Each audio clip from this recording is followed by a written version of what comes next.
Mark Rutte appelle l'OTAN à se préparer à la guerre et à faire face à ses ennemis qui tentent d'affaiblir la démocratie et la liberté. Bombardement massif contre le réseau énergétique ukrainien. La Russie tire ce mercredi plus de 120 missiles et drones, notamment sur Kharkiv, Lviv et Ivano-Frankivsk. La course à la présidentielle est lancée en Pologne. Selon les dernières estimations, elle devrait se jouer entre le maire de Varsovie, Rafał Trzaskowski, et le candidat indépendant, Karol Nawrocki. Les familles d'otages israéliens retiennent leur souffle alors qu'un accord de cessez-le-feu semble à portée de main. Alors que la situation semble se stabiliser, une semaine après le début des incendies, les autorités de Los Angeles parlent de reconstruction. Ces feux ont causé la mort d'au moins 25 personnes. Le service informatique de l'université technique d'Eindhoven n'est toujours pas rétabli, 4 jours après avoir été la cible d'une cyberattaque.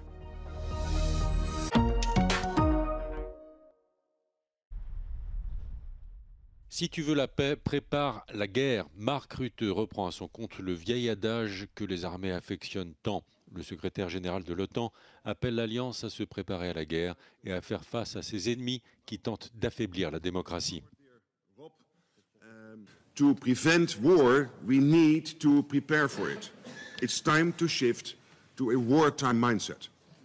And this means we need to make our defenses even stronger by spending more on defense, producing more and better defense capabilities. Russia is hard at work to try to weaken our democracies and chip away at our freedom. And it is not alone. It has China, North Korea and Iran by its side. Mark Rutte s'exprimait à l'ouverture d'une session du comité militaire de l'OTAN à Bruxelles en présence de 20 ministres de la Défense des pays de l'Alliance Atlantique. Le prochain sommet de l'OTAN se tiendra dans 6 mois à La Haye.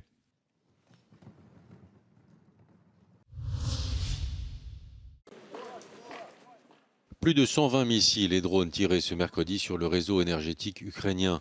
Le ministère russe de la Défense dit avoir visé des infrastructures de gaz et d'énergie liées au complexe militaro-industriel. Le président Zelensky accuse la Russie de cibler des installations énergétiques qui assurent une vie normale à la population.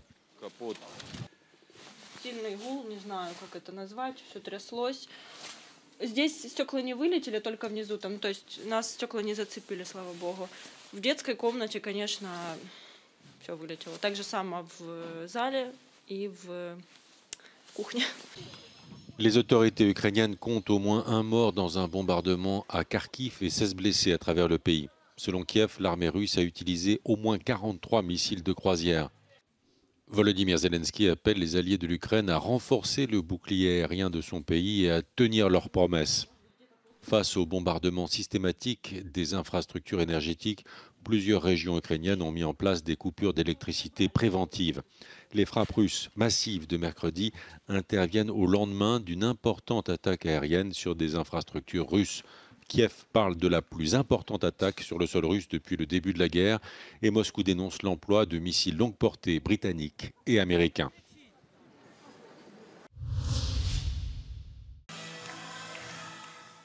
La course à la présidence a officiellement commencé en Pologne. 11 candidats se sont présentés pour le premier tour qui aura lieu le 18 mai. Cette élection pourrait avoir des conséquences majeures pour la coalition gouvernementale au pouvoir en Pologne. Le président actuel, Andrzej Duda, est issu du parti d'opposition conservateur Droit et Justice et a le pouvoir d'opposer son veto au texte législatif proposé au Parlement. Jusqu'à présent, les principaux thèmes de la campagne sont le droit à l'avortement, les partenariats civils, l'état de droit et la sécurité. Ce dernier point est particulièrement important dans le contexte de la guerre en Ukraine, et alors que la Pologne a entamé sa présidence tournante de l'UE sous le thème de la défense européenne. Selon les derniers sondages, le maire de Varsovie, Rafał Trzaskowski, est actuellement le favori. Son principal concurrent est Karol Nawrocki, un candidat qui se présente en tant qu'indépendant mais qui est soutenu par le parti Droit et Justice et qui dirige actuellement l'Institut polonais de la mémoire nationale. Sławomir Menzen du parti de droite Confederacja arrive en 3e position des intentions de vote. Mais la course devrait se jouer entre les deux favoris. Le parti de Rafał Trzaskowski, la coalition civique, est décrit comme un parti centriste et pro-européen. Tandis que le parti Droit et Justice de Karol Nawrocki est nettement plus sceptique à l'égard de l'Union européenne. Lors de la dernière présidentielle en 2020, Rafał Trzaskowski a perdu de justesse face au président sortant Andrzej Duda, qui ne peut plus se présenter cette année en raison de la limitation du nombre de mandats. Cette année-là, plus de 10 millions de Polonais ont voté pour chacun des deux candidats. Seul Lech Walesa, le premier président polonais élu après la chute du communisme, avait obtenu plus de voix.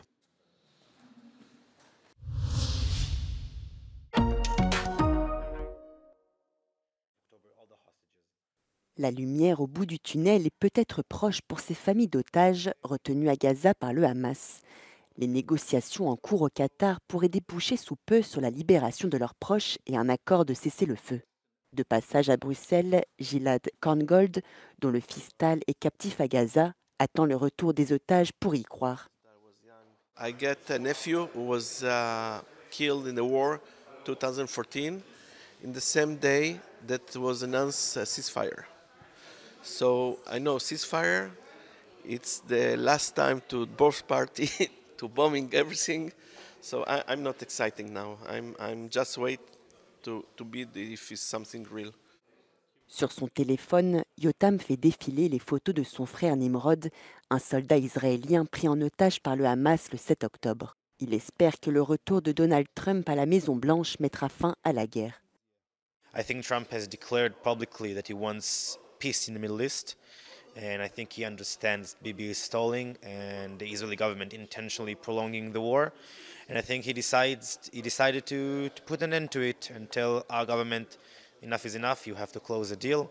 And he wants to have a quiet front in the Middle East to focus on rebuilding America. Udi Goren milite pour le retour du corps de son cousin Tal Haimi, tué le 7 octobre dans le kibboutz de Nir Yitzhak et pris en otage par le Hamas.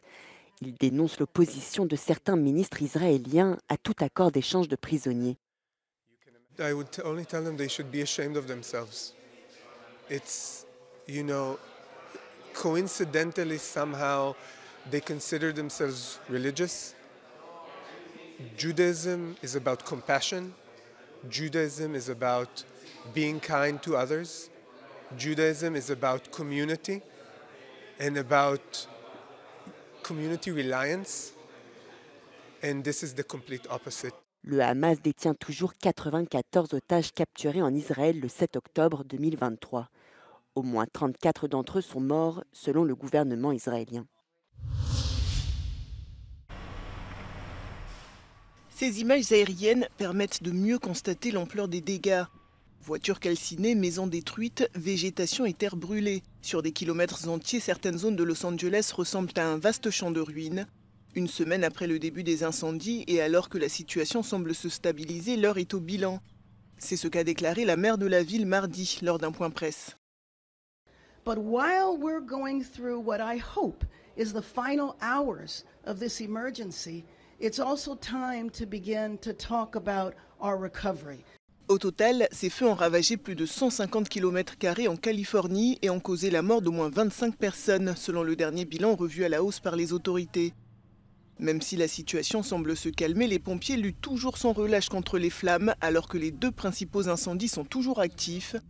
Des dizaines de milliers de personnes sont par ailleurs privées d'électricité, une mesure temporaire prise par les services publics pour éviter que les lignes électriques ne déclenchent de nouveaux incendies. Selon les pompiers de Los Angeles, il s'agit de l'une des catastrophes naturelles les plus destructrices de l'histoire de la ville. Le président sud-coréen Yoon Suk-yeol a été arrêté par des centaines de policiers dans le cadre de l'enquête sur sa tentative d'imposer la loi martiale dans le pays. Les autorités cherchent à savoir si cette décision de courte durée constitue une tentative de rébellion. Retranché dans sa résidence depuis plusieurs semaines, le président a finalement accepté de se soumettre à l'enquête pour éviter la violence, sans reconnaître pour autant la légalité de celle-ci.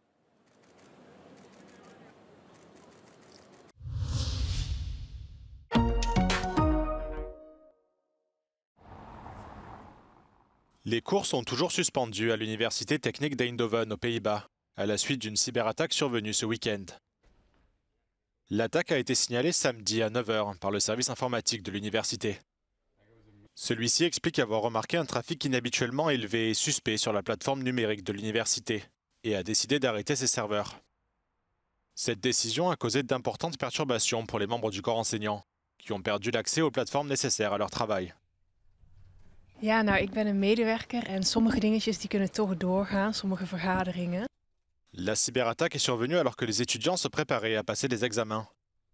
We hebben vooral problemen om bij al het lesmateriaal te komen, want er komen tentamens aan volgende week en dat is wel vervelend. L'université a déjà été la cible de cyberattaques par le passé. Les étudiants estiment que l'établissement doit faire davantage pour renforcer la sécurité de son réseau.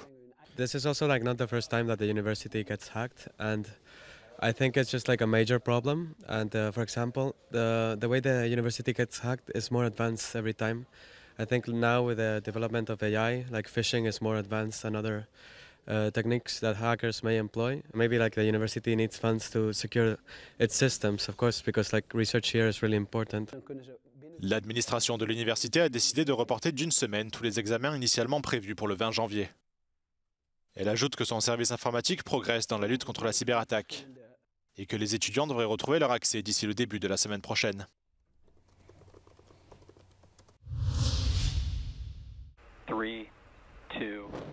Une fusée Falcon 9 de SpaceX a décollé ce mercredi matin depuis le centre spatial Kennedy sur la côte est américaine, direction la Lune.